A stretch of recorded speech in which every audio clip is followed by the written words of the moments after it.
What's up, fight fans? We are back at it with another edition here at Round World Sports TV. I am always your host, Edwin. And where do all fights start? Round one. We have an amazing show for you today. I kind of pulled this episode right here because I really wanted to show you something I had got, and I want to share it with all of you guys. So I'm gonna let a lot of you join the live stream and let me know what you get a load of this. Um, let's see here. Oh, I had a couple things I had to do first, and I didn't. But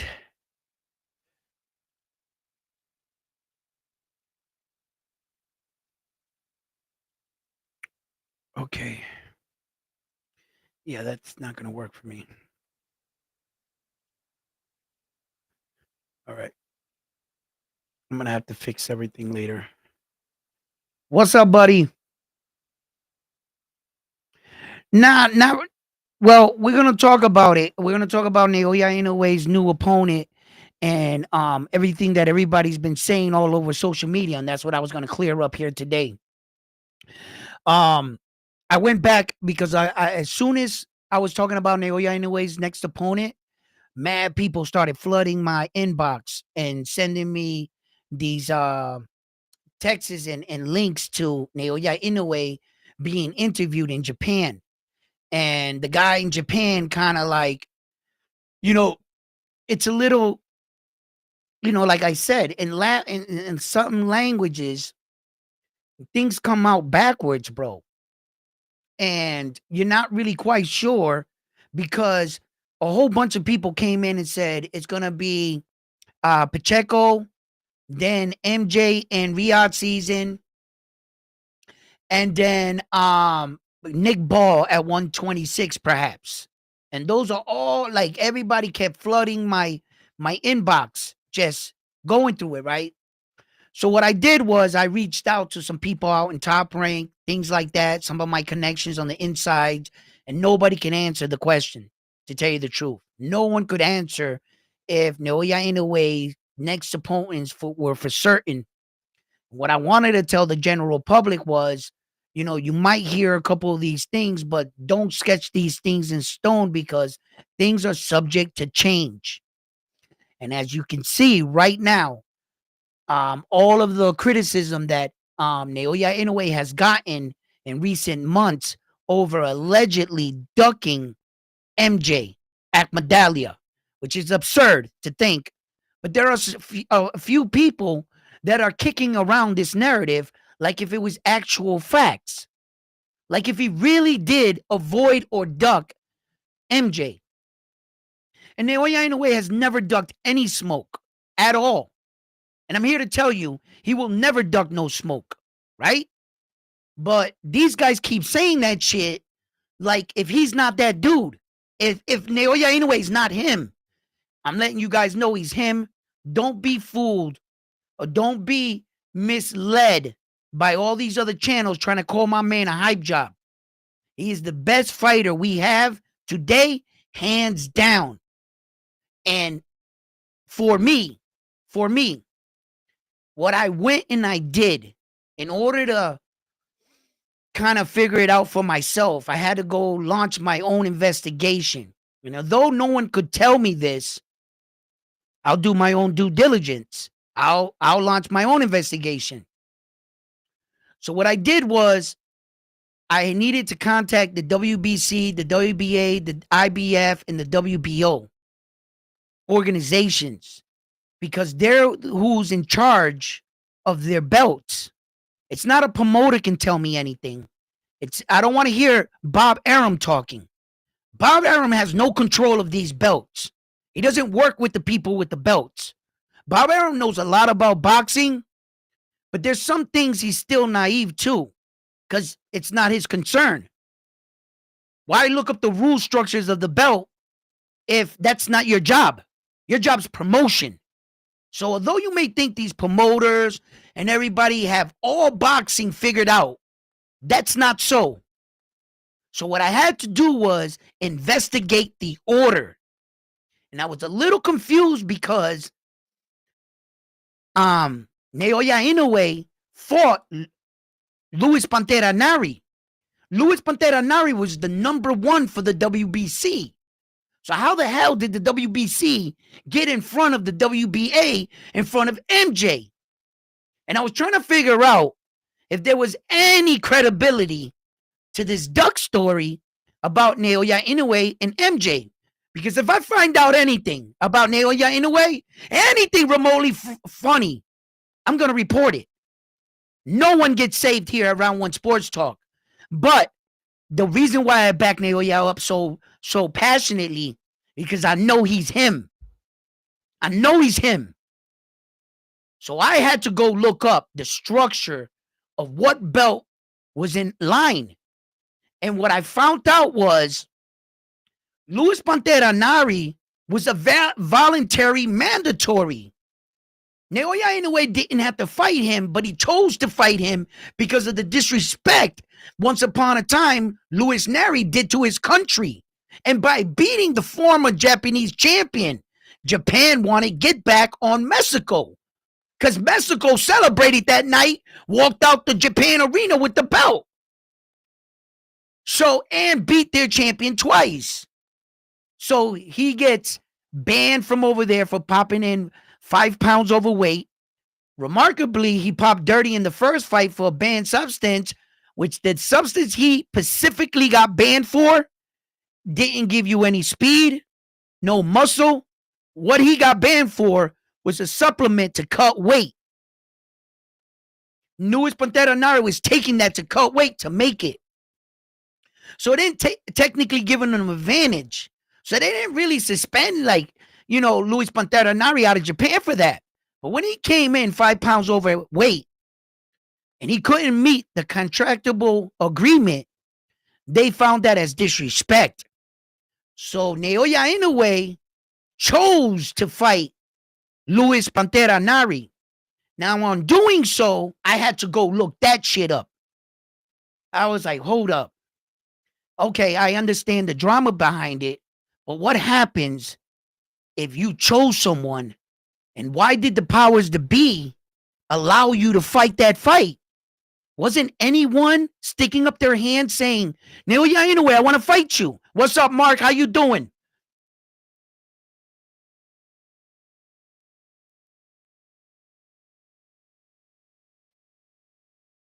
Yeah, Naoya Inoue plans to have 3 fights, more fights in 1 year with Ball. Yeah, that's what they said, and that's what I was covering, Mark, at the beginning of this. And I saw that the Japanese guy, the words were coming out, and it really didn't mean what he was saying. So that's what made me launch into this investigation right here, because I saw the interview, and I was looking at the interview and everything, and I was saying, that really doesn't mean that. So here I am. So I'm hunting down the scenario in Luis Pantera Nari. What happened was no one asked to fight Naoya Inoue. Not one of his mandatories at the time tried to stop that fight against Luis Pantera Nari. And the WBC said, you can fight the number one contender, but he's not the number one mandatory. He was a voluntary. There's a difference. Meaning, and why that's so important, because later it came into play. When I thought that if you fought Luis Pantera Nari for the WBC, that there goes the WBC's opportunity in line, which in fact, no. Because the WBC never had him as a mandatory. Naoya Inoue voluntarily fought him. So the WBC never lost their place in line. And guess what? They were in front of the WBA. And now, as you can see, what does this tell you by just the 3 names that they say? Whether the names are in order, backwards, wherever, what name did you not hear? Sam Goodman. That means he's out. If the three names that you're hearing right now are MJ, um, uh, MJ, Nick Ball, right? Nick Ball, and Picasso, but you're not hearing Sam Goodman. He messed up. He's out. Naoya Inoue's team, Bob Arum, they're not giving him another shot. They gave him 3 shots, bro. 3 shots in a row. And you didn't, man, get the hell out of here, bro. How are you going to pass up 3 shots, bro? It's ridiculous. Yo, my man, what's up? I can't see your name. Is there something between the CHK or is it CHK? You wrote a comment on my thing and you was defending me versus dude. At first I thought you was coming at me. Then I reread it and I was like, wait a minute, he was helping me. And then I put a thank you and because I kind of gave you a thumbs down and then I took it back and put a thumbs up. That's my bag. That's my bag, bro. But I saw that you was coming to my aid. My man, that's right. You know what I mean? I just want to say thank you. But Yo, I know I don't got everybody in here. I'm just a little excited right now, right? I want to talk about the Naoya Inoue shit. But if you don't notice, I'm in the dark more today because I didn't want to have to turn off a lot of lights because I got something to show you guys. I want you guys to tell me how cool this shit is, right? And look, guys, I went out and I bought a toy, right? My wife is like, oh, he's buying these stupid toys because I got shit I want to put in the background. And as soon as I saw it, I told my girl, I said, listen, before I die, I believe every man my age should do this. As soon as I saw it, I had to buy it. I had to buy it, right? Because I said, every man my age, bro, you need to do this. I'm going to show you guys what I got. I'm going to put it up, but I got something else coming. So before I move shit around, you know, but I hope you guys enjoy this as much as I do.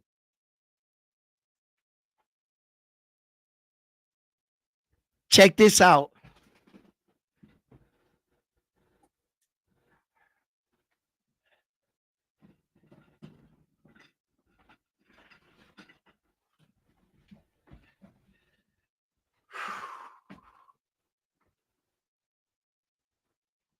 Should I turn that off?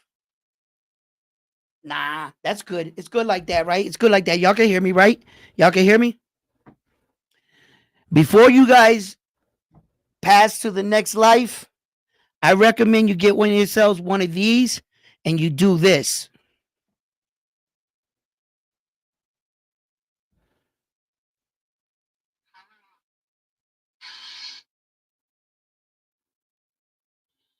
Yeah!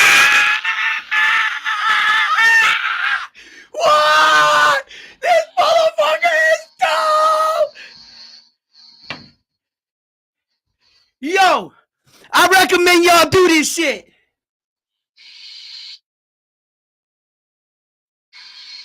Woo!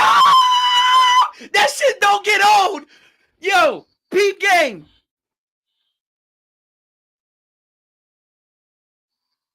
Yellow,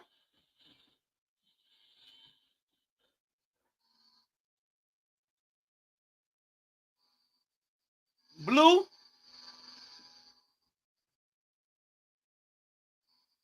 the white one.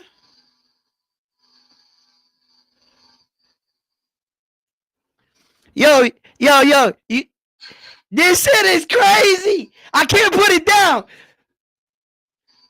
The Pink Ranger.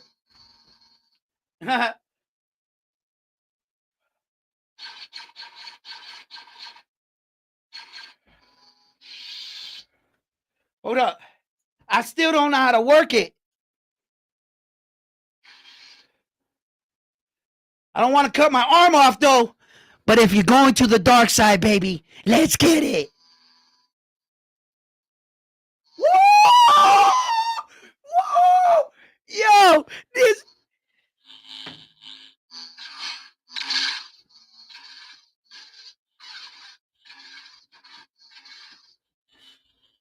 Yo, the settings are crazy.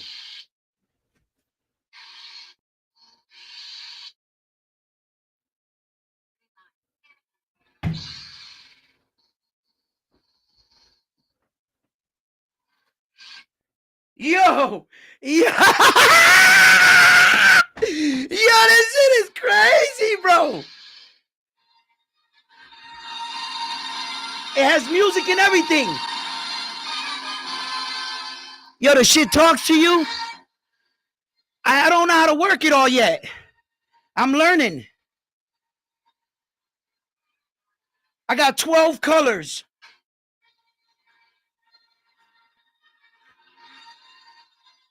This motherfucker ain't no joke, bro. All right, enough with that. Woohoo!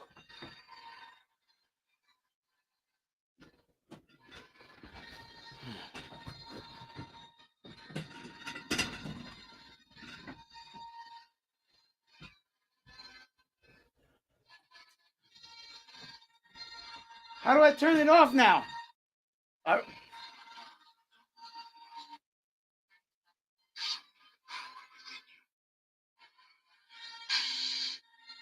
Oh! I did it! I did it!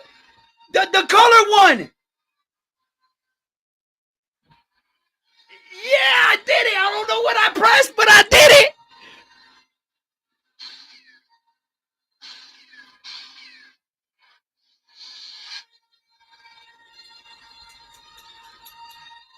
Yeah, that was crazy! Yo, I did it! Yo, y'all been trying to get that feature for a minute. Yo, how y'all like that shit? Yo, that shit was crazy! Yo, before you leave this planet, get yourself a friend that got one, or go out and get you one. Right here. That motherfucker is dope, bro. Yo, I put the lightsaber on the ground and it sparks. It goes on the ground when you put the tip on the ground. This shit is crazy. I just learning how to work. I got it today. How much is this? Oh, that's a few $100s right there. My wife was like, yo, you know, she knows I be buying shit, but she's like on a toy, a few $100. I mean, a few $100, whatever. But you know, and then I bought the extra feature one. I bought the one with the 32. Like they had like different ones. They had one with like 16 colors, 16 effects. And I was like, what's the most expensive one? The lady was like the Pixel one with the 32. It got like the sound, it got like the voice activated, all kinds of shit. And I was like, sold. And my girl was like, no, yo, what are you doing? I was like, sold. Let me get that one. yo, yo, I've been sitting here like fucking with this thing, man. It's just so dope. Yo, there's this feature, right? That it makes the blade look like the movie, like the fire is going, and it looks like it's sparking.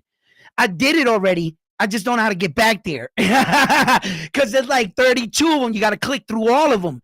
I didn't know which one it was. When I found it, I was like, "Oh shit!" It was like it looked like lightning, like little lightning sparks inside of the thing. It's dope, bro. It's fucking dope, man. Yeah. Yo, listen. If you want me to drop your color, drop a donation in the chat, and I'll turn the color on for you. yo, that shit is crazy. Let me put the headset on. I can't stop playing around with it. What's up, Legend Man?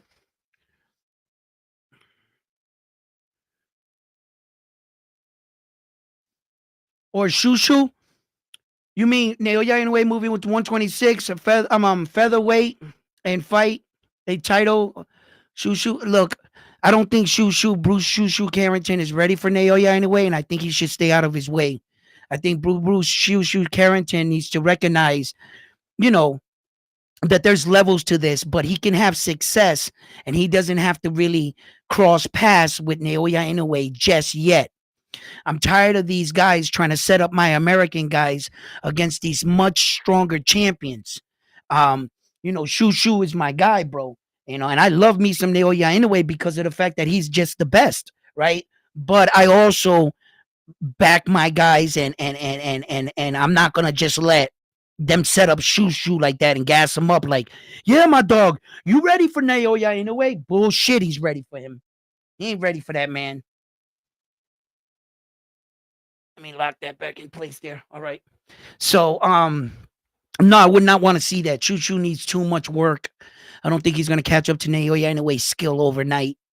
He needs a lot of work in order to fight a skilled fighter like Naoya Inoue. But, so like I was saying, just before I was, the lifesaver came in. I'm like lifesaver fucking drunk right now. I can't stop thinking about it, right? Right? So I went and I did my investigation. It led me to the fact that Luis Pantera Nari's WBC slot did not affect the order of the titles. By doing so, the IBF and the WBO have moved on from Sam Goodman. Not technically the WBO, but the IBF has, in a way. I think that they set him back a little bit. I mean, I wouldn't blame them because of the fact that he pulled out 3 times. He jumped in the ring, challenged Naoya Inoue, took a tune-up fight. Pull out number 1. You don't take a tune-up fight to fight Naoya Inoue, the biggest fight of your life. You just go into that fight. Then he breaks his hands in that fight, allegedly. Goes into training, cuts his eye. 30 days again, cuts his eye again. That's 3 times. So when I was interested about hearing the names, about who Naoya Inoue was going to face next, Picasso being the one. Now, we have all heard Bob Arum mention Picasso before in the past, haven't we? Yes, we have. And the reason why he brought him up is because Bob Arum was already informed that he was the next one. You know how he was informed of the order? You want to know who alerted Naoya Inoue and Bob Arum's order for the belts? Meanwhile, they probably didn't really care, or the belt association would tell them the next man, and they probably didn't check it out. But when everything came to light, that it really came on the table, you know who you guys get to thank for that? MJ. Agmedalia. MJ's promoter, when he started screaming all that shit that he's going to take everybody to court and that Naoya Inoue is ducking his fighter, that's when all that shit came out. All 4 sanctioning bodies had to submit their order. The order came out and everything was translated. That's how Bob Arum knew Pacheco was going to be the next fighter for Naoya Inoue. He knew it. You know why? Because Naoya Inoue only fights the next man up.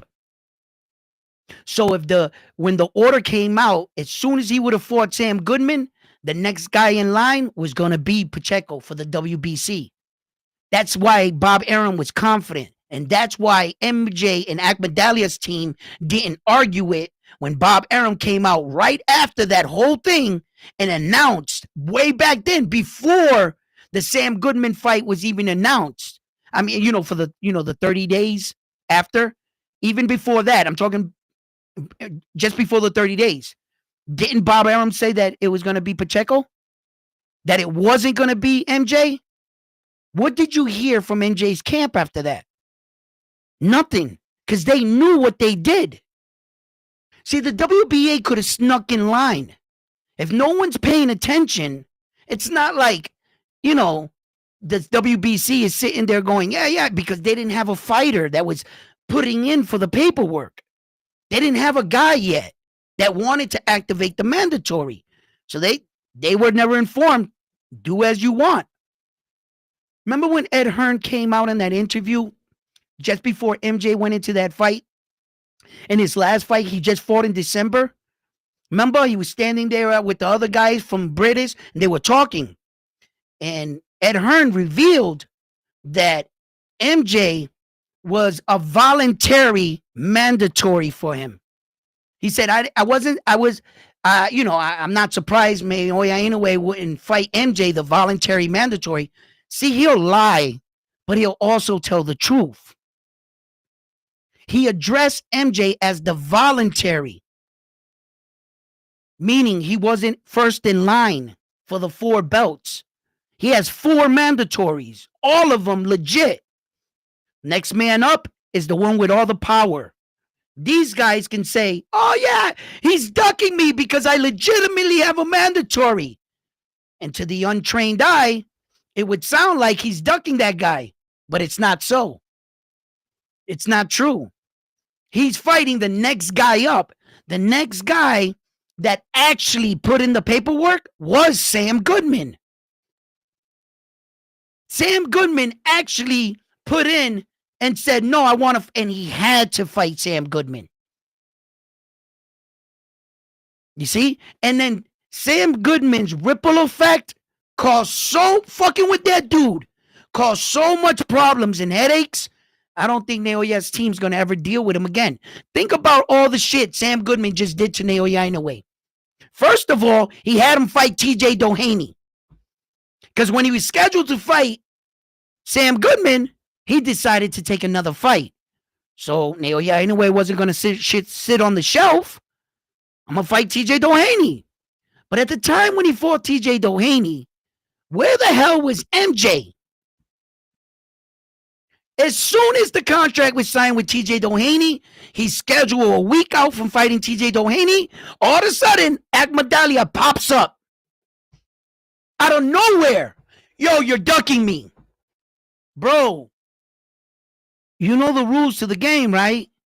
How you going to call a person a duck when he got a fight scheduled? Don't do that because that's called clout chasing. You know he's going into this fight on this date. You know that for a fact. And the world knew after he fought TJ Doheny, it was on to Sam Goodman. Sam Goodman pulls out 2 more times, which led them to Yi Jun Kim. So Naoya Inoue had to fight 2 guys he never was going to fight, and a delay of plans to his own career behind 1 man. And the disruption to the order of things. Sam Goodman did a lot of damage to Naoya Inoue. And it also made him look like he was ducking some MJ dude there. Which, in fact, if you were to put them both in the ring, everybody that said Naoya Inoue was ducking MJ, I guarantee you, ask them who their money's on. Ask them, who do you got in the fight? That's why I don't get it. How could you call Naoya Inoue a duck to MJ when you don't believe that the dude he's ducking is going to win the fight? So after I did my investigation on all of this, I found out the order. The initial order right now for Naoya Inoue's belts: WBC, WBA, WBO, IBF. That's the initial order right now for his belts. So, whoever the mandatories are, and it can get confusing in boxing sometimes because you have the right to bypass a mandatory when they don't want to activate it. Understand? I can be the IBF mandatory, but I can let the WBO guy go before me. If he wants to fight Naoya first, and I don't want to fight him just yet, I can let him go before me. That's when they check in with me, ask me if I want the fight. I said, not right now. You know, I need a little bit more time. I'm not ready. They'll go to the WBO. They'll give him the fight, but I won't lose my place in line. Although I should be, they should put in a rule where you kind of should hold these guys accountable when you're up there at number 1 spots. If you're at the number 1 spot or mandatory, you can't hang out in the mandatory lobby like William Cepeda. Then all of a sudden you're the mandatory for 4 sanctioning bodies. How the hell does that happen? And you never fought for a belt, but everybody's skipping you by. William Cepeda was the mandatory at WBO. Why didn't he fight Dennis Berenchek? Why is Keyshawn Davis fighting him? That's when you start to figure shit out. You're looking at it and you're going like this. How's he the mandatory? But this guy, read between the lines. It was obvious that the organization is going to call their fighter. Now, I always say this on my channel. Boxing is a business disguised as a sport. Am I right, guys? Okay. So why would the business part of boxing pass up on the opportunity for their organization to be on a world stage and also get paid that night? Why would they pass up money if they're in the business of making money? The only reason why their fighter will not fight is because they said no secretly. And they allowed the other organization to go first. I don't give a fuck what that guy says next. He comes out, hey, yeah, I was ready for him. He jumped me. Bro, if I see the next organization guy fight before you and you were in line first, you said no. Because boxing does not work like that. This is a business. This ain't no Mickey Mouse. You're just not going to jump past these organizations. Are you crazy? Or they just giving out money in boxing now. The organization, they just sleep behind the wheel. They don't pay attention to nothing that's going, no, do what you want. Come on, guys. Come on, be for real. Every organization wants their guy and their belt in the ring. IBF does not give two shits what the WBA organization is doing or what their number one guy is doing. Their only job is to get their guys to fight. For they can get sanctioning fees. So when you see this, just like, how did he pass you? Oh, I know how he passed you. Because they called you. They asked you if you wanted to fight. You must have said no. There's no way they can get by you unless you give them permission. Because you're the next man in line. How the hell did they get by you without anyone getting sued or stripped for their belt? If the heavyweight champion of the world and Saul Canelo Alvarez, that are probably one of the biggest draws in all of boxing, can get stripped for their belt.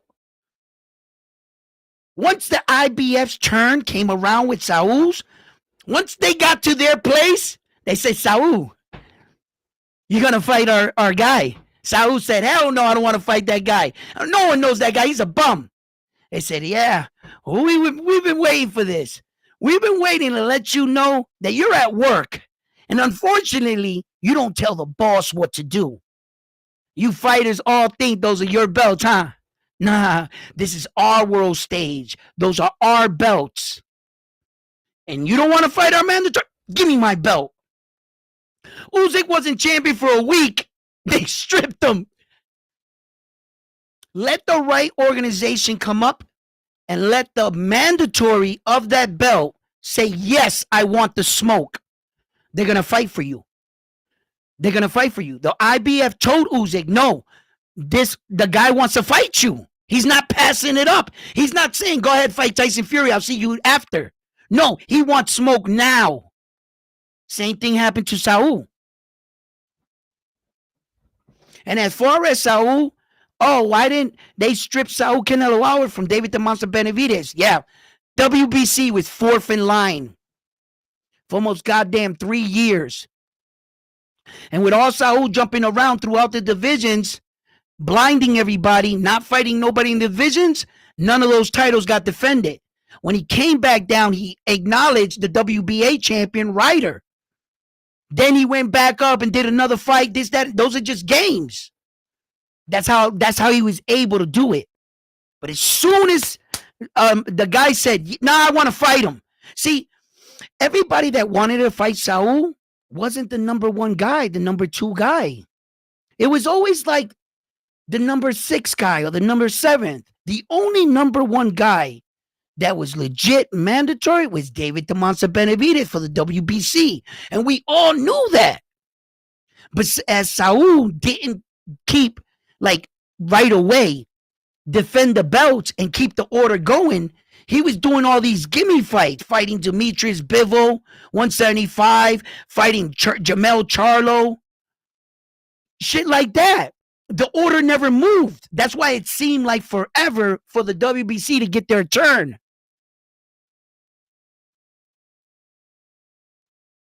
But the WBC They looked like they wasn't going to turn their back on Saul. It looks like they had their fighter they were gonna back. They had the guy that, and I don't think David the Monster Benavidez was gonna get it. Palenko just fought the other night. I mean, last night he looked decent. He looked okay. Um, I don't think Palenko's ready for a fighter like Saul just yet. No, I don't think he's ready for him. But time will tell. But see, that's what I had to do. I had to make sure for myself that all this bullshit that they're saying about Naoya Inoue, how much of it is it really true? And I had to know. I had to find out if there was any truth behind him ducking MJ. I had to know. And every time I came up to the point in time where MJ and Naoya Inoue could have fight, 3 times MJ could have called him out and had opportunities. And 3 times he didn't do it. The 4th time that I noticed that MJ didn't want the smoke was the biggest tale of them all. Soon as he knocked out Yi Jung Kim, where the fuck was MJ at? Where was he? Why didn't he hop in the ring like everybody else did? Like Sam Goodman did, like Marlon Tapales did. These people got in the ring and said, yo, I'll fight you. The only reason why Luis Pantera Nari didn't jump in the ring, he was banned from Japan. He couldn't even enter the country. So I'll give him a pass. But he still fought him. If you want to fight Naoya Inoue, just like everybody else did, be in attendance. You knew he was going to knock out Yi Jung Kim. The world knew this. Right? We all know that there's a possibility when shit goes wrong, but we were more on the line. He's going to get the job done. Where the hell was MJ? He don't want to fight that man, bro.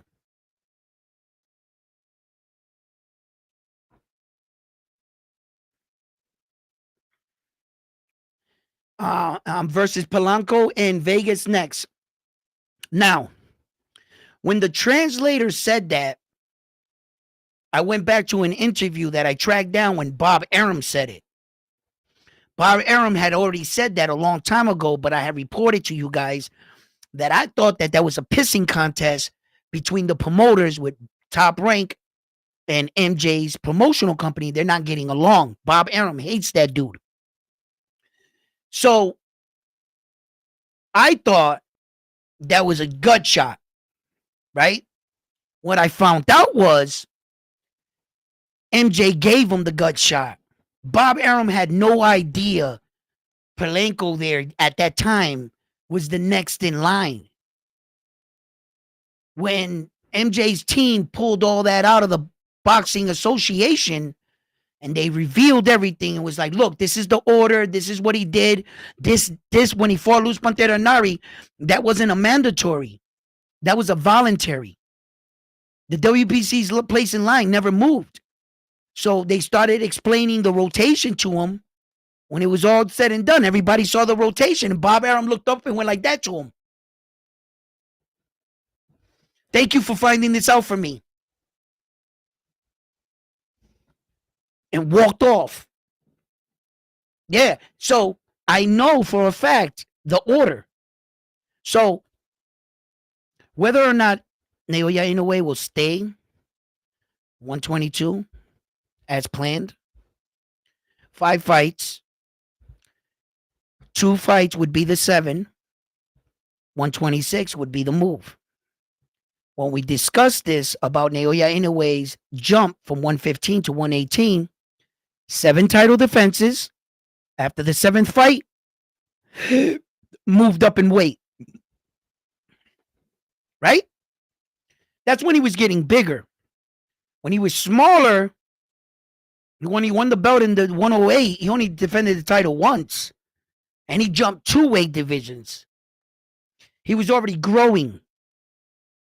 He had already won. He entered boxing at 19, won his belt at 20. His body was growing really fast. And he jumped up 2 weight divisions. When he got up to the next weight division, he fought 7 times, then moved up. See what I'm saying?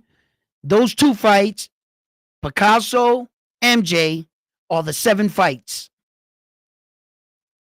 So I think now we have a measuring stick. The way I it was just a guessing game at this point. None of us knew. At every fight, we was all sitting there going, "Is he going to go up to 126?" And the reason why the entire world wants him to go up to 126, chat. Why do you think all of us want him to go to 126?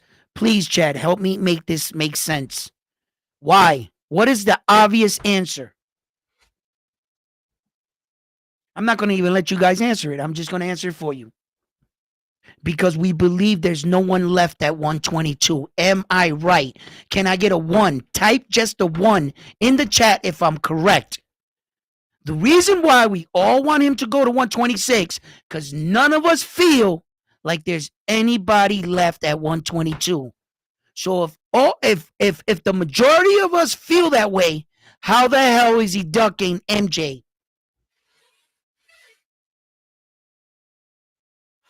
How is he ducking someone that we all want him to leave the division? Because according to us, there's nobody there.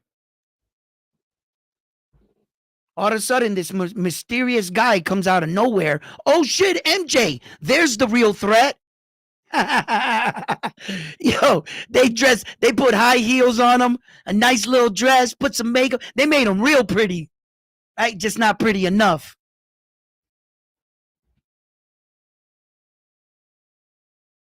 That's why we know. That's why we know. Even Ed Hearn said it. Ed Hearn was like, he doesn't have to fight MJ. You know, he might as well move up because there's no one left in the 122 division. Mistake. Did you just really say that, Ed Hearn? There's no one that left at the 122-pound weight division, but you forgot that you were promoting and fighting for your guy, which if there's no one left and your guy's in 122, that means that's counting your guy too.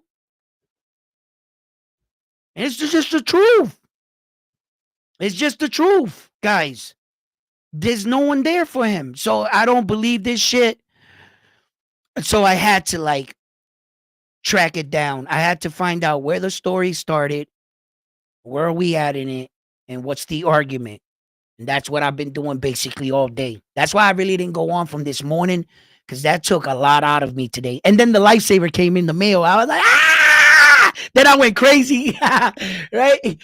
But I still looked up the story. I still tracked it. If anybody wants to argue with you, you know what I'm saying? Tell them to come on here. I got it all right here. You know, I'm waiting. I'm just sitting here waiting for somebody to debate me on this. I'm going to shove all kinds of facts up their fucking keister for Easter, right? Because, you know, I'm sick of these guys lying and shitting on my man. You know, and I'm starting to think that they're not giving him his shine and stuff because of other reasons. And I don't want to be that guy. I don't want to be that guy. I had a guy stop me in the gym. What was it, day before yesterday? I was coming down the steps. He said, "Yo, E, what's up? Let me talk to you." He said, "What's up?" He's like, "Man, you talk about that Japanese dude a lot, huh?" I'm like, "Yeah, why?" I said, "What you know about him?" He's like, "Nothing." I was like, "All right, so what's up?" And he's like, "You know, what about this guy, and he's talking to me about boxing. I'm in the gym. I don't even want to talk about boxing, but I'm like, all right. And I just see how uninformed a lot of people are.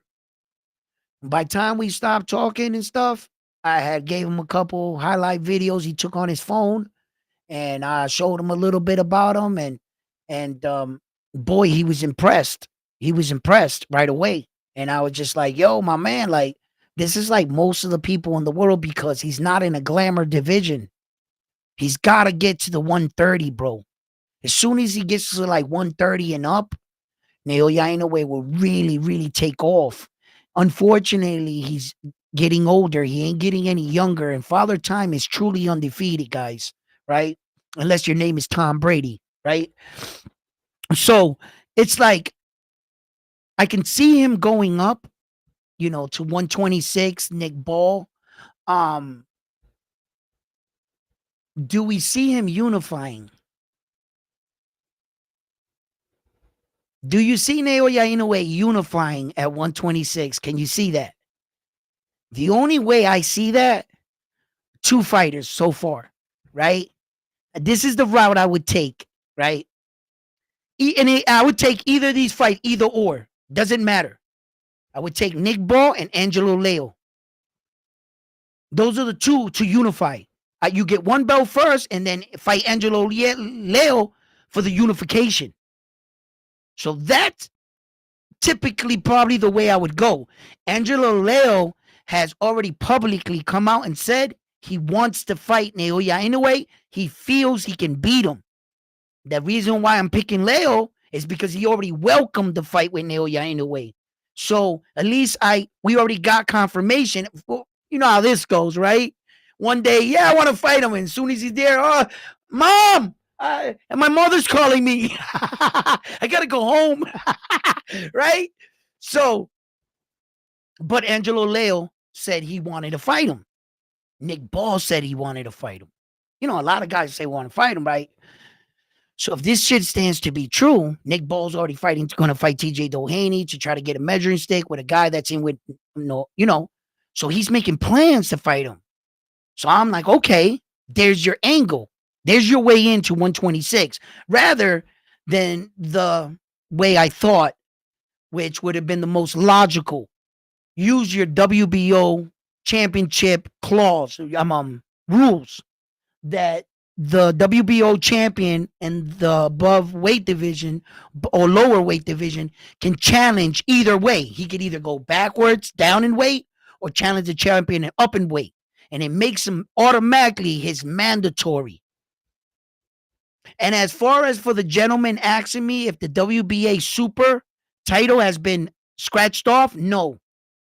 According to the rankings, Gervonta Davis is still the WBA super, and Naoya Inoue is the WBA super. When I went to the WBA website today, they haven't done away with them, so the super belts are still around. They were supposed to, I guess, at one upon a time, but as far as today goes, Naoya Inoue's entire title for the name, it says WBA Super Bantamweight Champion. It's worded just like that.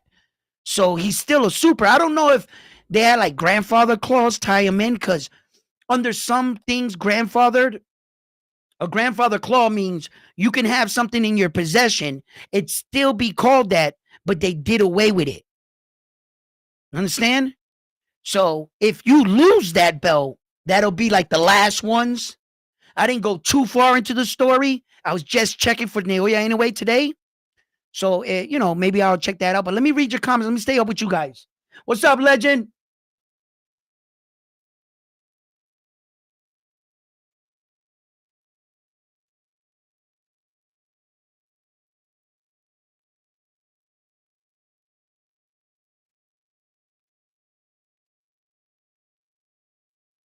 Nobody, Mark, knows. Those are just all rumor fucking fights, bro. You're right. All of them. And that's what I'm reporting to you guys. I was like, nah, that's not, like, but as far as the order goes for the belts, that's now Naoya Inoue is back on track. He's back on track because the whole Sam Goodman debacle screwed everything up and the way shit was going. Yeah, Mark.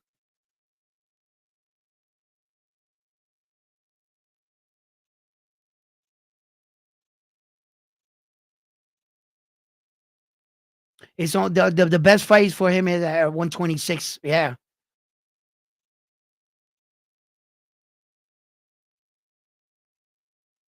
He can stay there at featherweight, hone his craft, Perspective's craft.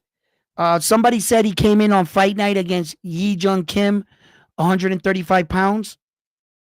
And that Yi Jung Kim was 147 or some shit. Is that true? Did you guys look that up? I didn't have a chance to go and pull up the thing yet.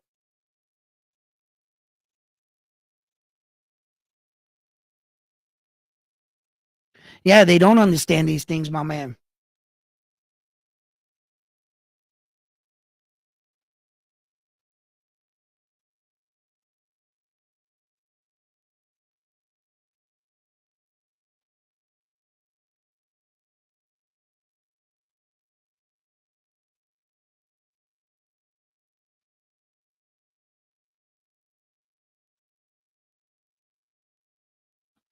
Man, listen, let me tell you guys something. Speaking about power, right? 100% power and shit, right? That's the interview? Yeah.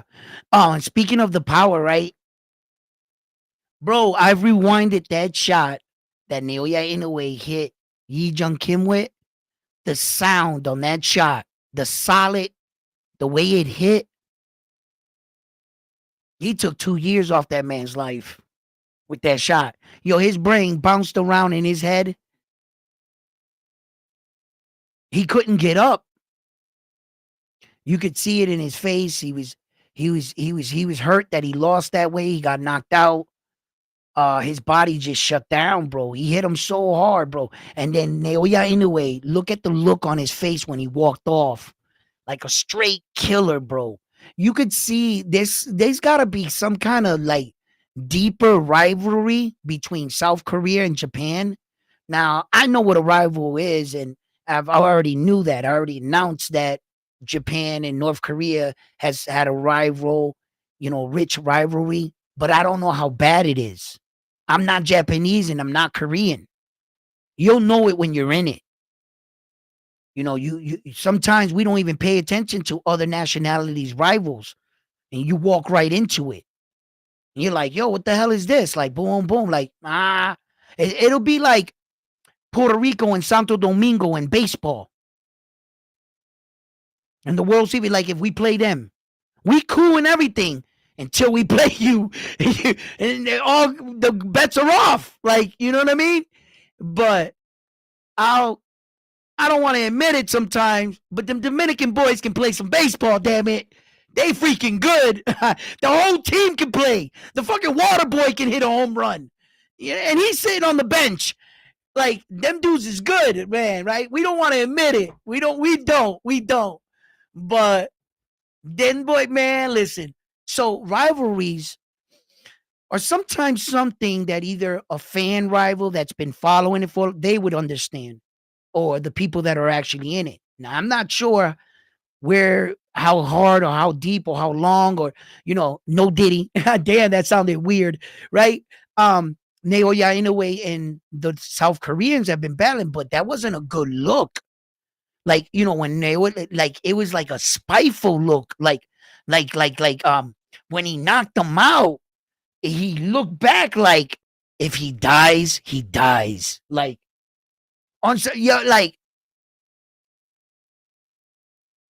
that looked like it was personal. It's hard to tell with Naoya Inoue's expressions because he never changes his expression. You can't get a read on the dude. I would hate to play poker against him, like, because he's got a great poker face, right? But I saw it in his eyes. I did. I saw it in his eyes. I was like, that looked a little personal. Like if there was like a rivalry and the North Koreans were talking shit. I know Yi Jung Kim was popping shit. He was popping shit like, and I was just like, wow, man. Maybe I could be wrong. I could be reading too much into it. He just looked like he enjoyed it a little too much. Naoya anyway, that knockout in particular. Other knockouts, he's more excited about it. He knocked out Stephen Kubo Fulton. And in that fight with Stephen Kubo Fulton, Naoya Inoue was real aggressive. Even in the weigh-in, in the stare down, they had Naoya Inoue so fucking fed up with that fucking American never fighting a black American fighter bullshit. Oh, Naoya Inoue's never fought a black dude before. A black slick style. He's gonna get rocked. And I was like, what the fuck does that got to do with boxing? I was like, maybe the American slick style will give him problems. But any American can pull off the American slick style. You don't got to be black. I was like, what are you guys saying? Naoya Inoue took that. Go back and watch any part of the lead up to Stephen Kubo Fulton. Every look, everything. Naoya, they were grabbing Naoya Inoue's arm on the stage. He was like this in his face. He was like that, like ice grilling him. He was like, because he was so mad that they were making it. And Naoya was like, this is not what this is about. This is a fight. And I was on that line too. I was like, Naoya, I hear you, bro. I fucking hear you, my man.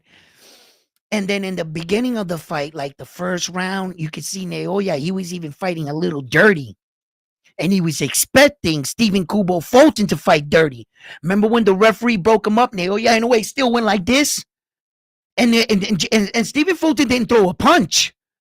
Naoya Inoue was anticipating that he was going to be dirty towards him. Because they kept putting that in Naoya Inoue's head. All the media. The media got him more mad at Stephen Kubo Fulton than what Stephen Kubo Fulton actually did. His coach said some crazy shit, accusing him of loaded ham wraps and shit. But Stephen Kubo Fulton didn't actually say that. All these things got Stephen Kubo Fulton that ass whooping. And Stephen Kubo, he really didn't say too much. He did in a couple interviews. Yeah, he said some things, but not as big as accusing Japan's greatest hero to be a fraud, a fake, a phony. Did you just fly all the way to Japan to get on a stage and call their hero a cheater? Is that what you just did? You just got that man mad. Yo, the ass whooping he got, you could thank your coach for that. So that one, when he knocked him out, you saw how he acted. He ran up, jumped on the thing, went like this. He was like, yeah, he was more happy of Putin shutting all the doubters up and the way his performance went. It was more about giving him that kind of ass whooping. It didn't look personal. He just wanted to teach him a boxing lesson. That's different. I never seen him ever knock somebody out like that and look back with the expression that like he didn't give two shits about him. He really had that look, in my opinion, like if he dies, he dies. Yo, I'm laughing because I'm the type of person I laugh when I get upset or I do that. I just crack a smile all the time. Some guys get mad when I whoop their asses and I'm smiling. They're like, get the smile up. Come take it off. Right? You know? So I always laugh. Just in case you don't know me like that. But yeah, man. And I think that Naoya Inoue definitely had a little thing towards this dude. Maybe it was the shit talking he was doing. You know, but a lot of guys talk shit about Naoya Inoue. He never did that. That's why I didn't take it that personal. Everything that Yi Jung Kim said, it was nothing new to know what any other guy has ever said about him. Every man that fought him said, look at him, he looks strong. I'm going to knock him out. I'm going to beat him. Same shit Yi Jung Kim said. And I don't understand why he was so like that towards him, you know? And it got to be the rivalry. That's the only thing I could think of. And if any of you guys know anything about it, or if that's true, I know about their rich rivalry, but I don't know. Are they still rivaling it out like that? You know what I'm saying? The Puerto Rican Dominican rivalry over the years has calmed down a little bit. I guess it depends what parts you go to, I guess, right? right? Because Yankee Red Sox rivalry, it feels like it calmed down in my era. It feels like it. No, if you go down 4 more rows where all the new fans are, they're spicing it right up. I'm just an old head. That's all. That yeah. Okay, I like the way you explained that boxing. Oh, thank you. I seen somewhere that Nakatoni fight could happen in September. I saw that too. But and then Nakatoni himself killed that notion. Nakatoni, I saw another interview with him that they asked him about the Naoya Inoue fight, and he said he wanted to fight 2 more times and 118. He wanted his shots at trying to unify. Because Junto is coming up behind Naoya Inoue, and the stigma kind of is, if you think you're as good as he is, you're actually in the same era. That means not too many years from now, Naoya Inoue just came from that division and wiped it down. So Junto, if you want to mirror him, one day potentially fight him, well, while you're here, why don't you try to do some shit? Try to unify all the belts. See if you can mirror some of what Naoya Inoue did. So Junto already told the reporters, my next 2 fights are going to be at 118. And Bam Rodriguez is too far down at 115. Plus, Bam Rodriguez would have to start fighting some more younger fighters rather than Chocolatito and all the El Gallo. Those are good fighters, but they're older fighters. You got to admit. They're veteran fighters. Yes. It was exciting to see. Yes. Okay, you got that out the way. Now I would like you, Bam Bam, to start fighting number 1, number 2, number 3 type shit. And some of the top, hottest guys that are coming up.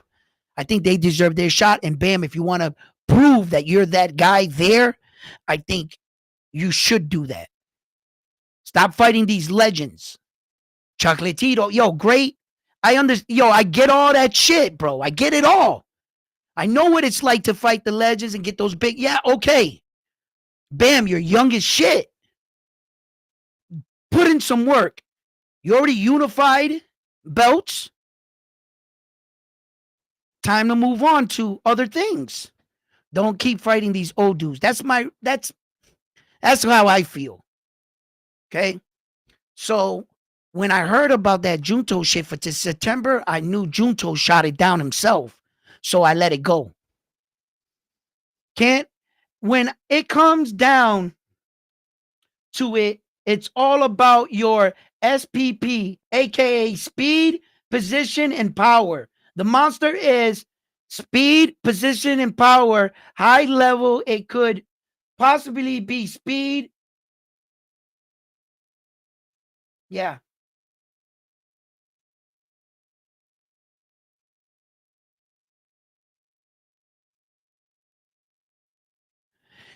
To beat a ninja, you need a ninja, right?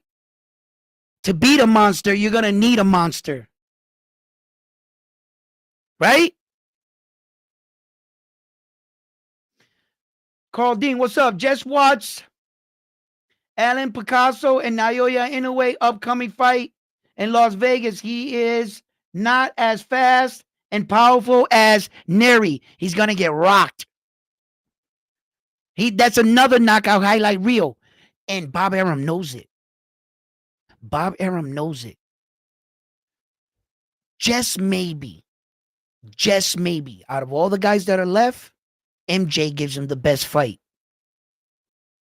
And if there's a chance, just a little chance, of it being a more down and dirty fight, he might score the knockout, but it might be on some slick shit fast and might not be as flashy. But if you take Picasso and you put him in Vegas and not Naoya Inoue can give the fans that flashy knockout, there's your welcome home party right there. Then fight MJ. But the easier of the two, I would think that you can give the American public that oh wow moment, that oh shit. Naoya Inoue can style, shine, and look good against Picasso. He might not look as good against MJ. It might be a slick shot, boom, bop, like always. MJ's going down, of course. It might be just a little bit tougher, a little bit boringer. MJ knows how to move a little bit more. He's going to be running and evading. He knows how to protect himself. You know what I'm saying? And MJ's tough. He could take some big punches, right? So it might be a little bit more. So you don't want to put a tougher fight for Vegas, even though both fights he's going to win. The better knockout, the guy he could set up and really put his lights out in a way that it'll leave people like that type shit. Picasso. Put that fight in Vegas first. As a manager and a boxing promoter, that's what I would do. Do I know definitively that they're going to do that? No. But do I know that Picasso's next man in line? Yes. Do I know that Picasso would take the fight? No. Picasso is the next man in line, but he can say no. Oh shit, I broke my hand. Can't make the fight. You're going to have to find someone else. Right? Who says he does that? And then when he fights somebody else, you guys are going to come on and say, Edwin, I thought you said he was going to fight Picasso. And that's how that shit happens. And it makes guys like me look bad. And I'm like, he was going to fight him. He just said no. And since they don't release no official statement of him saying no, he can go on tomorrow in front of him. I didn't say no. And behind the scenes, he said no. That's why I think we need to hold these guys accountable, the boxers, and don't let them. If you say no, the way you know that he says no, when his ranking goes down. If you didn't say no, your ranking would have stood up at the number one. They never offered you the fight. Your ranking ain't going nowhere. Your word is solid. But by them calling you and saying, yo, you're up next, I can't make you go down to number 5.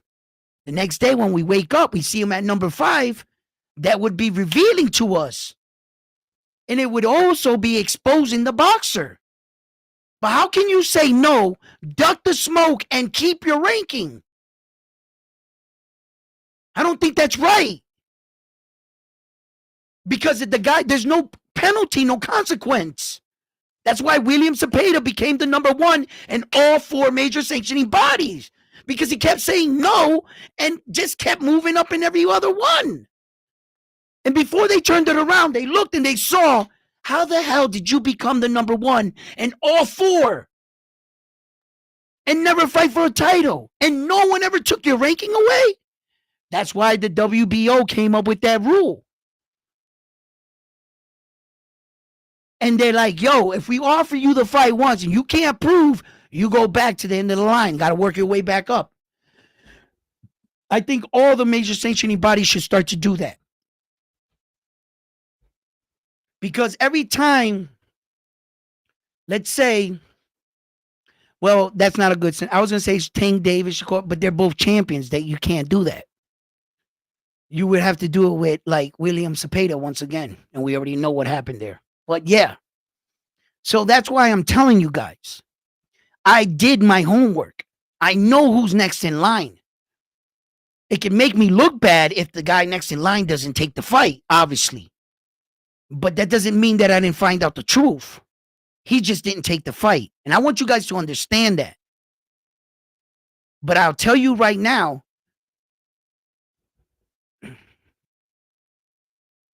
all right, not my opinion. I'm not gonna, I've said enough, right? Who would you want to see him fight? In a good world. Now, look, don't say 126. No one, you cannot say 126 because we know he made the decision to stay at 122 for now. So let's keep it in the now. Let's keep it in the real. We all want him to go to 126, even myself. I got 100 fights I can freaking name, right? But here in the situation that we're in, honestly, right now, you guys are the fans. You guys are the watch boxing. You guys are on the channel. You guys have the power. You guys pay for these fights. You guys tune in for them, right? Okay, then. In a good world, if you got to pick the next fight for Naoya Inoue at 122, who would it be? I'll give you guys a minute. I'm gonna give you guys a minute while I become a Jedi Knight. You know what I'm saying? Because I'm a Jedi Knight. I don't know if you knew this. Oh, you didn't?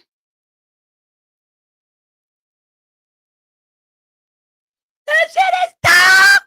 Yo, now I got it on the rainbow one, and I don't know how to take it off. Hold on.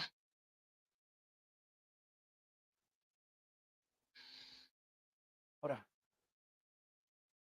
There it is. Look, look, look, look. I got the thing. There it is. That's the electricity things.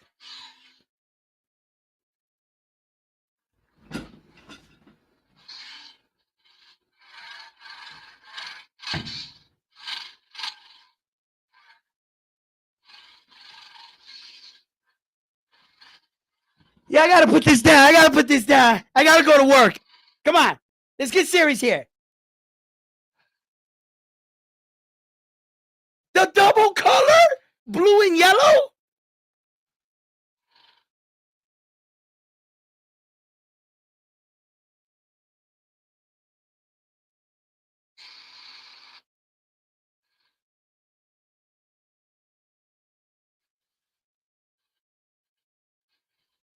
Yo, this shit is crazy. Put it down. Put the goddamn thing down, boy. Put it, I said, put it down. That shit is crazy. Yo, that's crazy. Yo.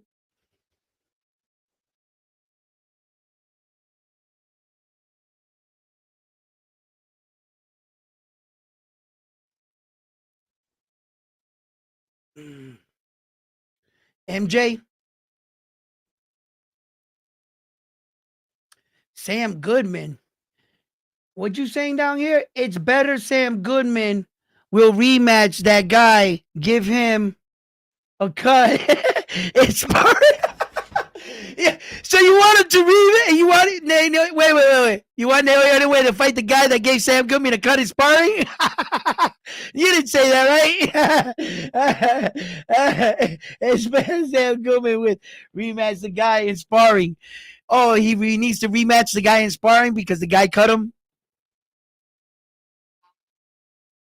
May the force be with you. Armando, did you see it? Armando. Yo, Armando, when we come through, man, I just might let you, you know what I'm saying? Wield the force.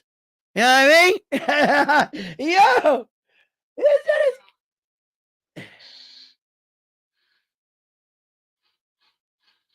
yo, I gotta stop. Put it down. Put it down. All right. All right. Jesus Christ. Bro, I swear to God, as soon as I turn this live stream on, I'm putting on a towel like I used to when I was a kid. I got a cape too. I don't want the fucking cape. I don't want the cape. I don't want anything professional. I want the same fucking shit I used when I was a kid, right? I want the piece of cardboard and the towel that I had. I and my imagination and that motherfucking sword, that Jedi shit. And I'm about to run around my house with a little towel right here. Ah! Yo, yo. Ah, yo, awesome, man. Awesome.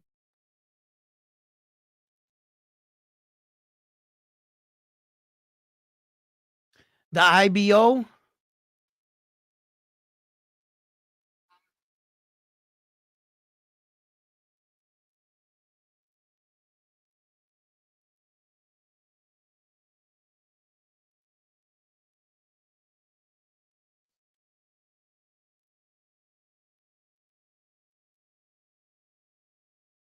Oh no.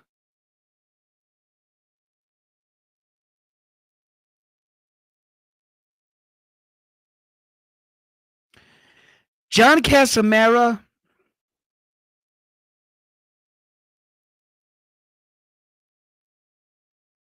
I mean, once upon a time, the John Casamara fight was a very entertaining fight. Um, John Casamara had a lot to say about Naoya Inoue, his brother and his dad and shit. So I always wanted and I always thought that a clash was inevitable between the two. The corona epidemic hit. A lot of fights got canceled, didn't get made. John Casamera ended up losing his belt. Speed speed things up. John Casamera hasn't been making the best life choices, and his health hasn't been the best of recent year.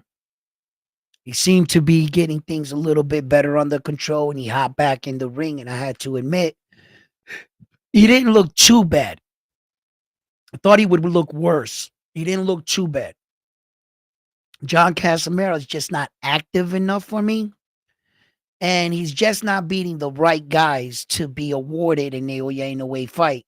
If John Casamero still thinks in his head that just because once upon a time he deserved an Naoya Inoue fight, and he thinks that he's owed that fight, well, he needs to wake up and smell the coffee. Because John Casamero is going to have to put some wins together in order to get into the Naoya Inoue sweepstakes. It's bad enough that none of you guys got anything he wants. You don't got any belts. You don't make the most money. You didn't beat anybody he wants to beat. He's just merely fighting you guys because it's the next guy up.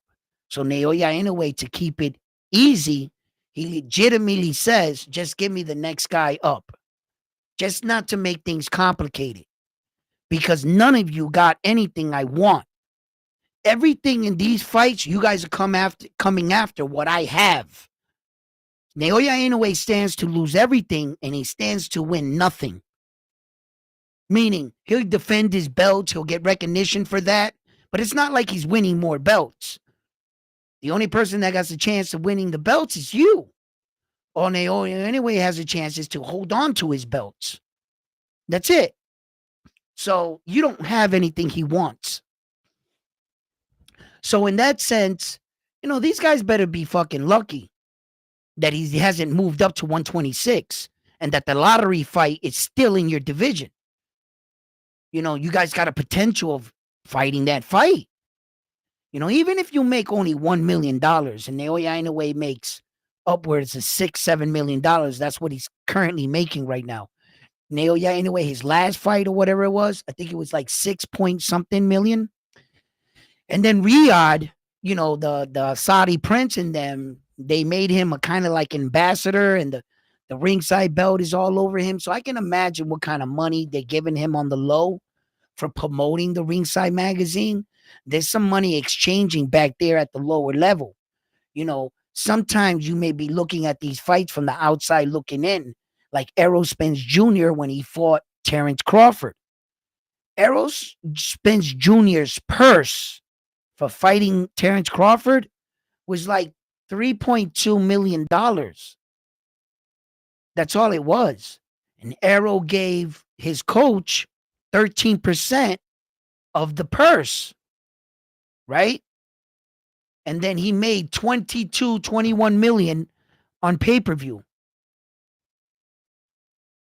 All his money he made was basically on pay-per-view. His purse wasn't that much for the fight. So a lot of these fighters, you might see like Teofimo Lopez says, "Oh, I fought for $600,000 my last fight," which is true.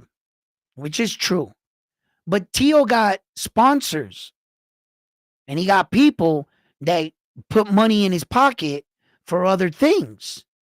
So maybe you only got paid by your purse, by the fight, but there's a lot of other ways these fighters make money. Sneaker endorsements, maybe a patch. You ever see the names and things, sponsors that are on their trunks? Those are the people that are paying them to wear their brand.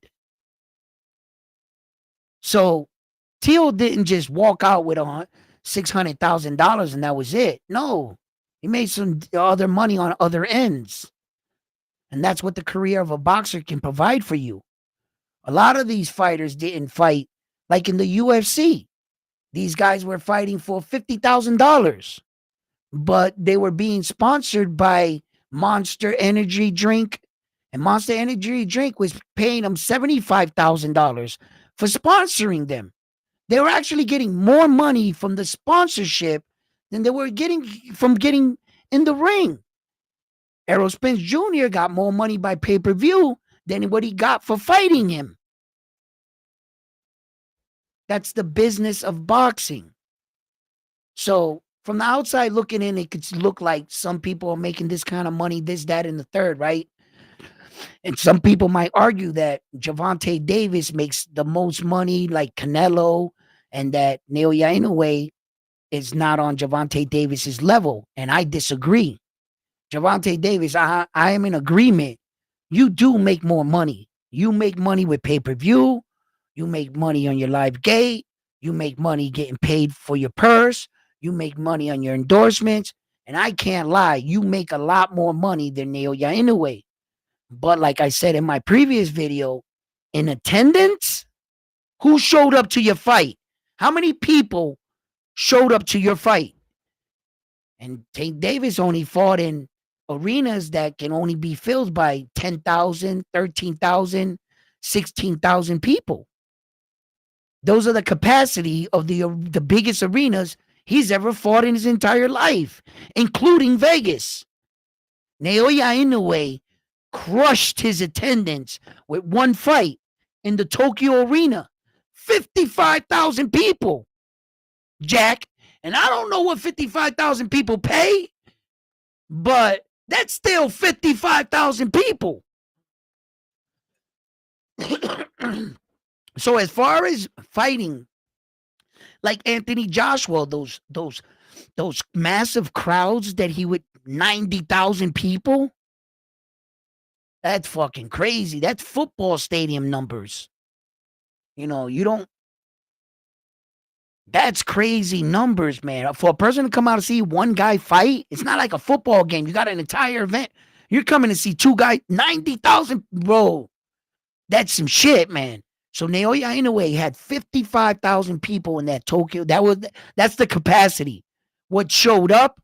Maybe roughly around 51, 52, somewhere around there. I'm not sure if they 55 complete, but I know the number was over 50. That was a fact. And I was just like, shit. So Naoya Inoue is a star. You know, you could sell 13,000 tickets. That's pretty impressive. But can you sell 55,000 tickets? Jesus Christ, man. That's impressive. That's impressive, man. When you got that kind of, man, listen. So Naoya Inoue is making money. And as far as bantamweights, the reason why I said all of that, I'm not sure even if Donito Donaire ever made $1 million in his fight in the bantamweight division. I'm not sure. Those guys don't fight for that much money, bro. They really don't. That's why Naoya Inoue is so special. He's probably one of the highest bantamweights in recent times. I can't remember a bantamweight fighter ever making upwards of $6 million for one fight. I don't. If any of you can help me out with that, and you guys know someone, and you can prove it, because I can prove Naoya Inoue made that kind of money. I can prove it. So I hope you can prove it too. Because if somebody was to come up here and say, "Yeah, right," and when I'll pull it up. I got it. Don't worry. Right? It's easy. They don't hide from it. They don't. That's the beauty about Naoya Inoue shit. Yo, they be posting all his shit up. A lot of these, Tank Davis, I can't find the numbers on him. Devin Haney, I can't find the numbers on him. For as much as they be popping shit, I can't find those numbers. I don't know where these guys get these numbers because they don't release them. Tank released a few numbers like the Barkley, like his success. When he was real successful, you could find those numbers. They're out. That Barclays Center event, yeah, I found that one. But I didn't find Devin's last one, Tank's last one. I found a few of Terrence's numbers. Uzyk's number I found. Naoya Inoue all day. All day. Every fight he had, the numbers came out. They're not shy with it. A lot of fighters don't. The Zone don't put out no fucking numbers for nobody, bro. The zone is the worst to find their fighters. I don't know if anybody's ever tried to find them. I don't got no luck with that shit, bro. And I be trying, bro. I be trying everything. I can't get no numbers on the zone guys. They don't play that shit, I guess, over there in the zone. Or Ed Hearns is losing so much that maybe he doesn't want to put him out. I just thought of that right now while I was talking. Maybe that's the reason why. Because he went on a massive losing streak. Like all his fighters were losing. Maybe that's why. Yeah, maybe if he starts winning, he'll start putting out some numbers. Perhaps. I can't say he never put out numbers, but in recent, none of those fights numbers ever came. The gate, nothing. Nothing at all. Naoya Inoue shit, right there. Beep, beep, beep, beep. It even got the the Saudi prince um referencing Naoya Inoue as an ambassador to Riyadh season. And that's what the whole thing was about. It even got that business on it. Yeah. So, and it wasn't what was the number that they were allegedly saying that Naoya Inoue got? I think it was like some shit like they said some crazy number. Was it in the teens? I forget the number was, but it wasn't even half of that. It was more like $3-4 million I heard on the reel. Like that, something like that. It wasn't no outrageous. I think they said like 20 million, 19 million, some shit like that. The first number, I forgot what it was, but and then I later found out that that was a mistranslation. You know how when my man donated the other day and he donated to GSP coin, whatever, and we were like, what the hell that mean? And it's like that. When they say a number, or you ever see here like in a fight, it's like kilograms rather than weight, pounds. They'll be like, he weighed in at 52.1 kilograms, and you're like, what the hell does that mean? Instead of in America, he would have been like, he was 122 pounds. And over there, they'll be like, he's 55.2 kilograms. 55.2 is what 122 pounds in America roughly translate to. Yeah. So that's what they messed up on. Whoever typed the initial one, he didn't know the exchange on the money. And he was just like 19 million. Like it doesn't break down like that. So yeah. 3 billion yang. 3 billion yang. Yeah. It was 19.7 million and then 3 billion yang or whatever. Right, right. When I went to look it up and I found out that's where the three they said and was like that. And then the other dude, like, yeah, like you're explaining, because I remembered it like that. It was like some outrageous number. Yeah. I guess that number will stand up in their money, but when broken down in our money, it means something else. So it might not be wrong, actually. Like if you were in their world, that would be the number, I guess. I'm not really sure. But I said all of that to say this. Naoya Inoue is the hottest thing at 122 pounds. He's really changing lives down there. And if you can hop aboard that train and secure yourself a fight with that man, then, it could be life-changing money for you and your family.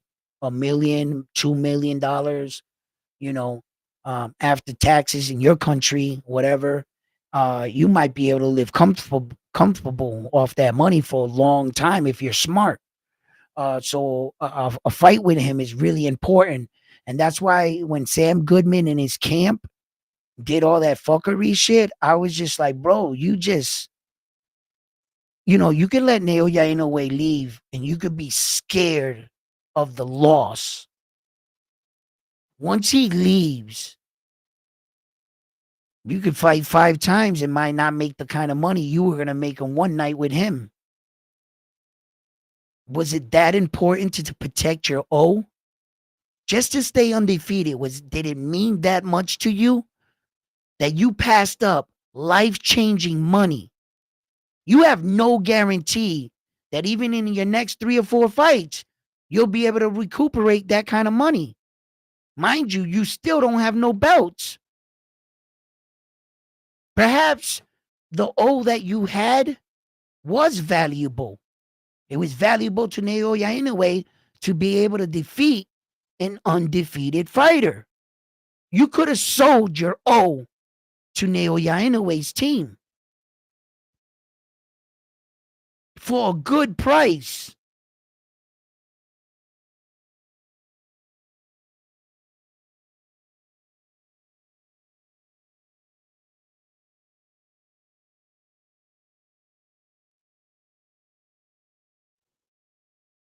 Ed Hearn's always out here selling wolf tickets.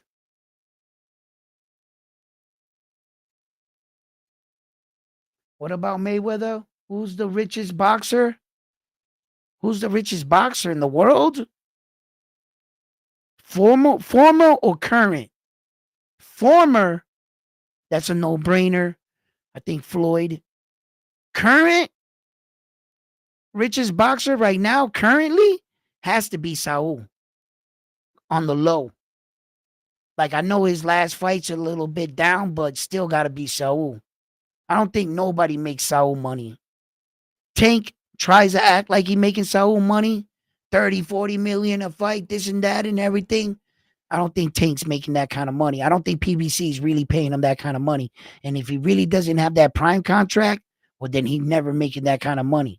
And if he really didn't sign that $250 million deal that he just announced that he was going to retire, which revealed to us, you don't got a prime deal, my man. How could you talk about retirement where if you signed a 6-fight deal that Prime is going to pay you $250 million, by retiring, Prime can sue you. You entered an agreement, you're going to give them 6 fights. At what point do you think you can go 2 fights into the contract and retire? What? You must not know how contracts work. And Gervonta Davis has to know how contracts work by now. So by him announcing or revealing, I'm tired of boxing, I think I'm going to retire. You're tired with all the bullshit because you didn't get that prime contract, did you? And that's one of the issues you're having, isn't it? You too tough and arrogant to announce you never got it. But thank you for allowing me to know. Because once you said that, without a care in the world, you didn't have anything to worry about, did you, Gervonta? You don't got to worry about getting sued with Prime if you don't got no contract with them. You can just walk away now, couldn't you? But if you had a contract in place, you couldn't walk away until you completed that contract. Or you would have to get sued or pay them back the money, whatever they paid you. I'm not sure if they're just going to take the money like that. I think they'd rather sue you for more money because they want their fights. It's what they paid you for, right? Or allegedly paid you for. The most expensive boxer right now, currently active fighter,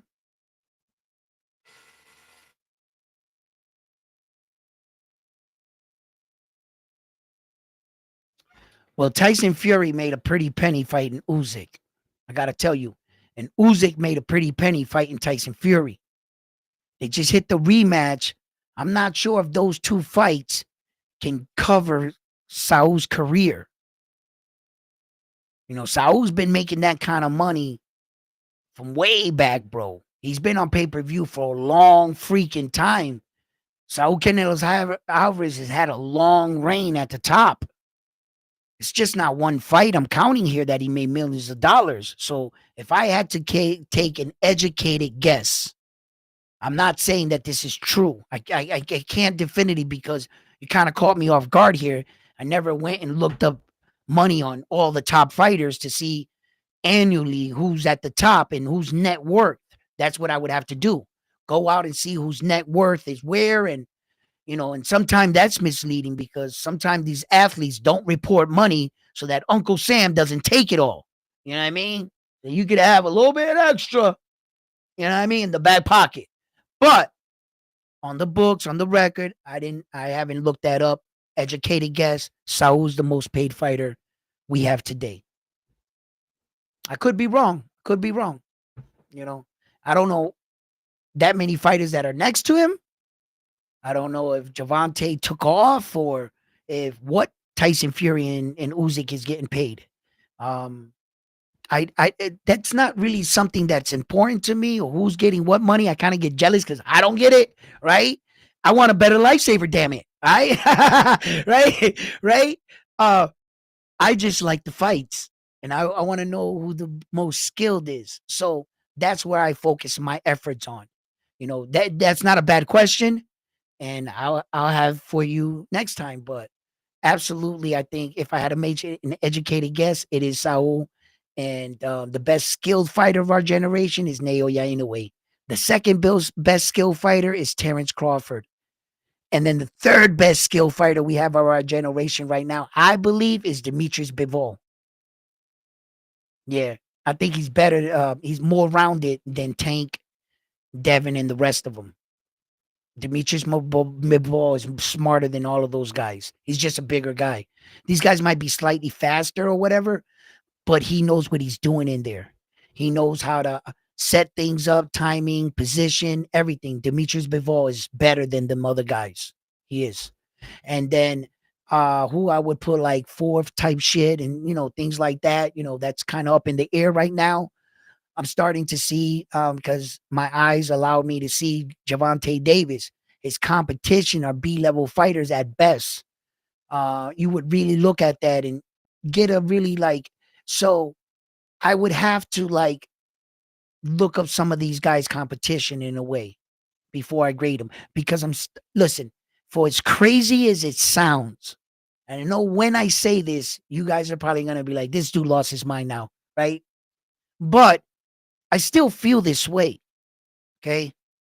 And if I was to put somebody in the fourth spot, I would have to put Shakur Stevenson. And some of you might not like that, but I think Shakur Stevenson is a well-rounded fighter. And when I'm putting these guys on my list, it's all around. It's just not one fighting style. It's not just certain things that they're doing. I know Shakur Stevenson is not knocking out these guys. He's looking a little gun shy in his last two fights. They still don't hit him. Neither did Edwin De Los Santos hit him. Neither did the other guy. You got to think about what he's actually doing, though. His footwork, his jab, it's all good. Fundamentally sound.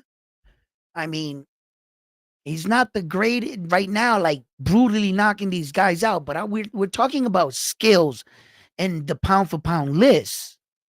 You see? And it might sound crazy. Maybe somebody might agree with me. I don't know if you guys agree with me or not. I really think Shakur, he's better all around than Tank because Tank's footwork is not better than Shakur's. And I'm not talking about just power, speed, everything. I'm talking about everything.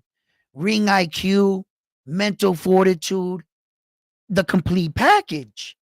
And although Tank's a better, more explosive fighter, more power puncher, I don't think he's more of a complete fighter than Shakur is.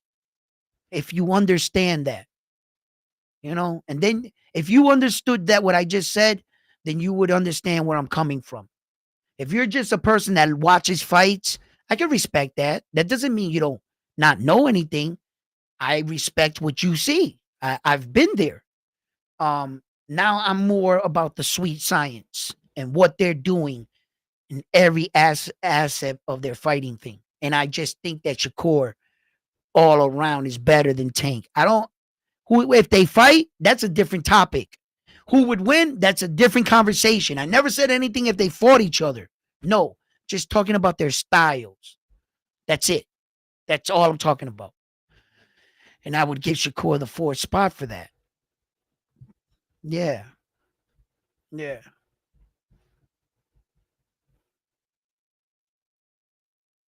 Usyk pound for pound number one? No. No. Usyk's pound for pound king. You don't put a king on a list.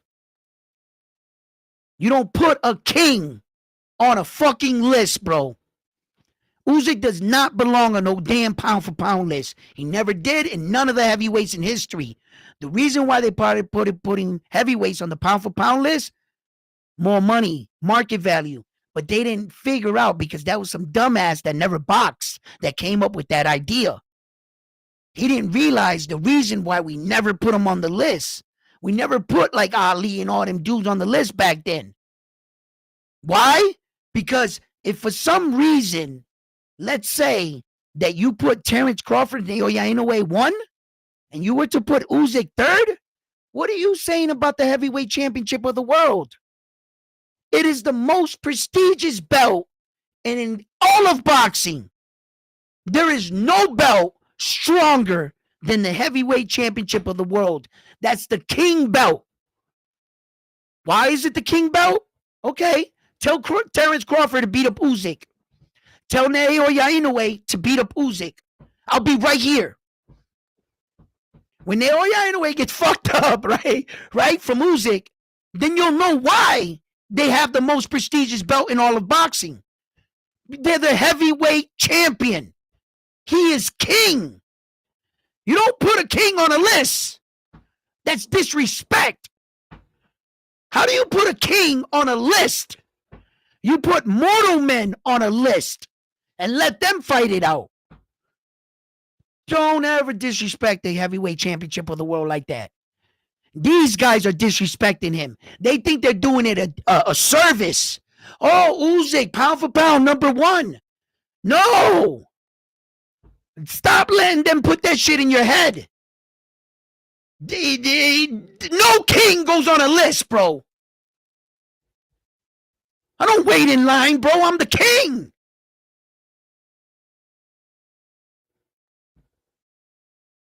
The pound for pound list was established to give the rest of the divisions notoriety, because the heavyweight championship would always take over. Whenever Jack Dempsey or any of the legends, heavyweight champions, walked in the room, there's the heavyweight champion of the world. How you doing, champ? Heavyweight champion of the world. When he walks in the room, everybody knows who that man is. That's the baddest man on the planet. Then all of a sudden, these guys started, like Floyd, and all these dudes started getting recognition. Roy Jones was #1. Floyd Mayweather was #2.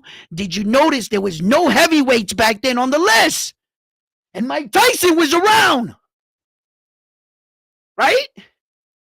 And as soon as they started getting some popularity, some dumbass said, why don't we put heavyweights back on the list? And as soon as the heavyweight division dropped, that there's nobody there, and Usyk came and cleaned house, it's a great era to do so. And you don't have to fight a lot of competition. How are you pound for pound the best if your competition, you got to keep rematching them, every guy you fight, because there's nobody else to fight? You had to run it back with Joshua twice. You had to run it back with Usyk twice. Why? There's nobody else in the heavyweight. What are you going to get? Parker? What are you going to get? Joe Joyce? What are you going to get? Zhang? They're barely beef level fighters. Dubois turned his career around. No one saw that coming. So you couldn't say Dubois was like a great heavyweight at the time. There's nobody there. But you can't disrespect the man. But I wouldn't put him on a pound for pound list, because now you got to put him against every other fighter. You cannot put Usyk against Naoya Inoue, bro. He's going to make Usyk look stupid. When it comes to skills, name me one fucking thing Usyk does better than Naoya Inoue. I'll be right here. A jab, a check hook, a body shot.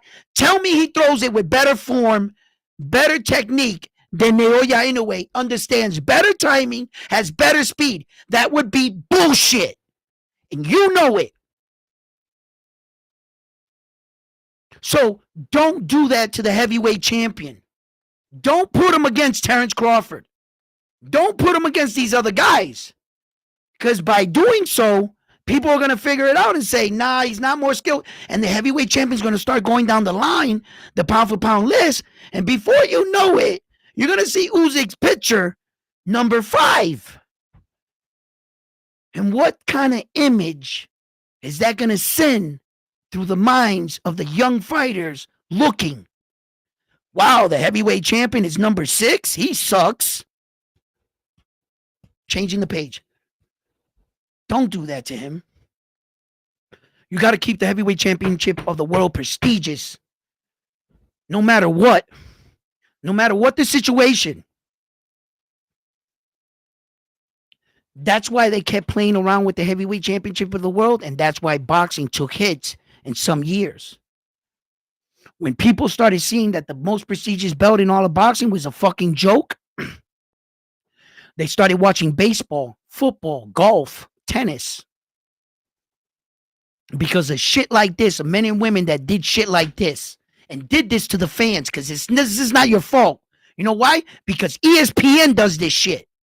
ESPN puts Usyk on a list. They're the worldwide leading in sport. And why wouldn't I listen to the worldwide leading in sports, ESPN, if they're saying it? But it doesn't make it right. And they hurt the heavyweight champion of the world when people can honestly look at it and say, well, he's a joke. He's ranked number 7.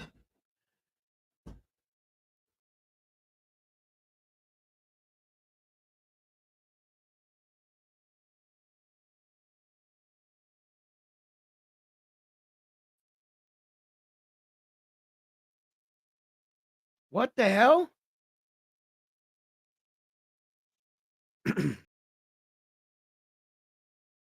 Saw like a notification like glitch off.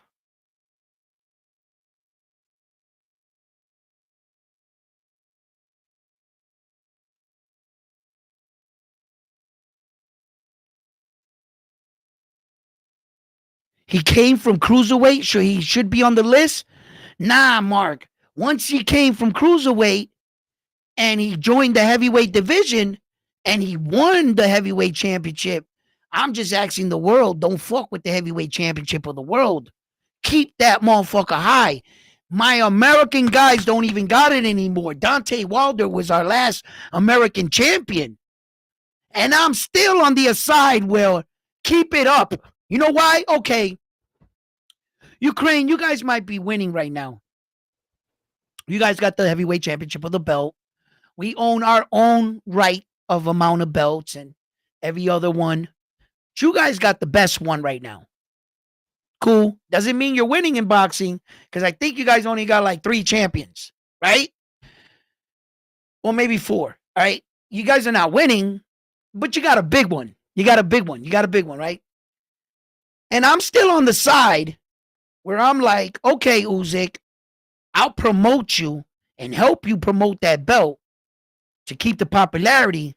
My fingers are crossed that maybe one day we'll get one of our guys coming up and eventually you'll get the belt. But if that day happens, as long as that belt is high and prestigious, and when my guy gets it, it'll still mean something. It won't be down here, all of us talking bad about it because the other guys got it. By the time our guy got it, he's going to have twice the work to do. He's going to have to build up the heavyweight name again. And the heavyweight champion, he's going to have to build it up and make it mean something. Because the boxing world and ESPN and the powers that be want to tear these kind of belts down.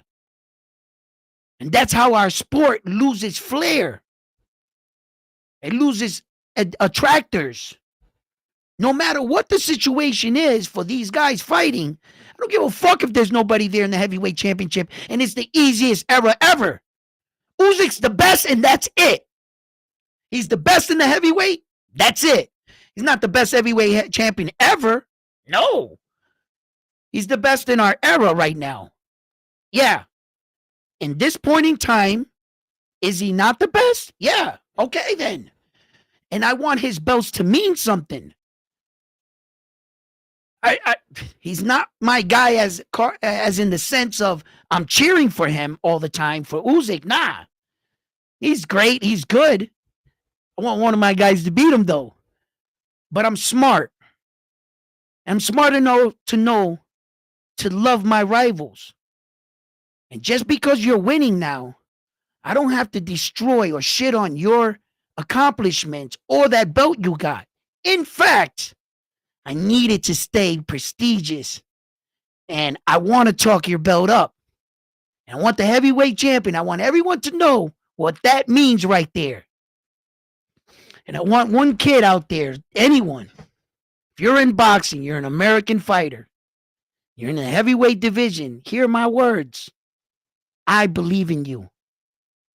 And I think one day you're going to become heavyweight champion of the world. And when that day comes, I'm going to make sure I do everything in my power to keep the heavyweight championship of the world the most prestigious belt in all of boxing. So that when you come along, you inherit and win the most prestigious belt in all of boxing. Ladies and gentlemen, my name has been Edwin. It has been my pleasure. And I am about to go play with my lightsaber. I'm not gonna lie. I'm not gonna lie. I'm gonna tell you what it is. I'm gonna tell you what it is. I listen, but I hope you guys enjoyed yourself here today on a Sunday. Monday, we're going all back to work. I think it's the right thing to do. One more time for the fans. Yo, listen, before I die, I always wanted to do this. I'm gonna do it one time. Yo.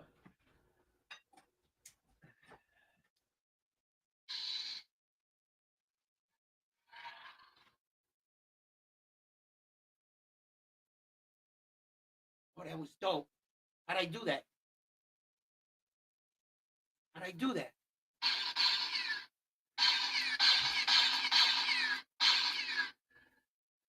How am I doing all that? All right.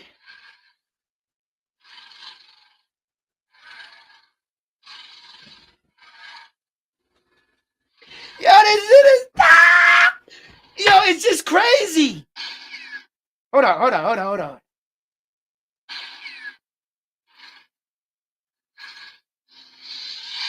Okay. I think.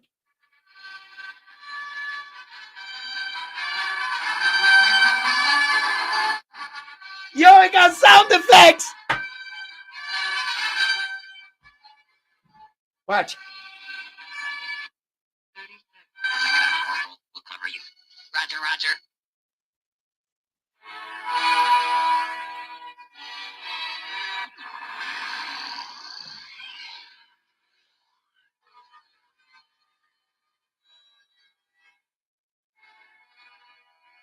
What I tell y'all? That shit is dope.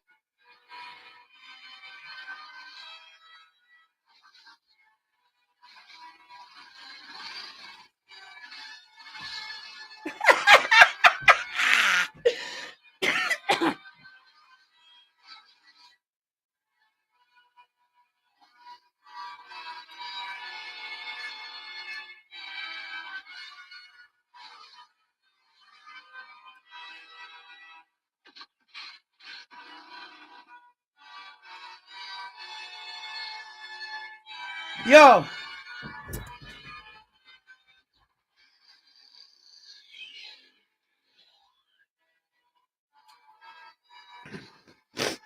Yoda is back at the lair, and I got to do some Jedi training.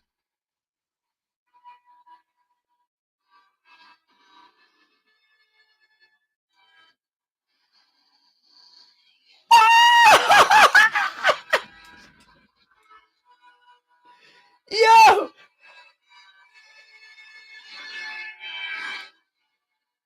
I got it turns 12 different colors. This is the blue one. The blue was the apprentice color, right? The blue when he was apprentice, he was blue. Um Obi-Wan was green, right? No, Luke was green. Well, he became green. That's the color to be.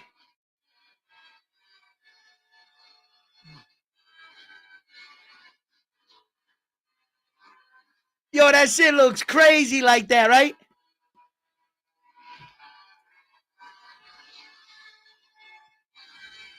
I'm gonna go play with this, play around with this for a little while.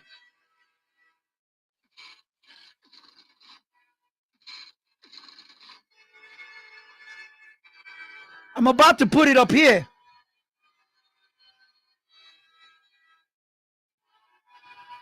but I thought it would block out Ali's face. And I wasn't gonna do that, so I'm gonna have to move stuff around. But I'm definitely putting it up here. I got a little shelf. I mean, a little holders. I'm gonna screw into the wall. I'm gonna put it up there, but I'm not gonna have the sound playing like that.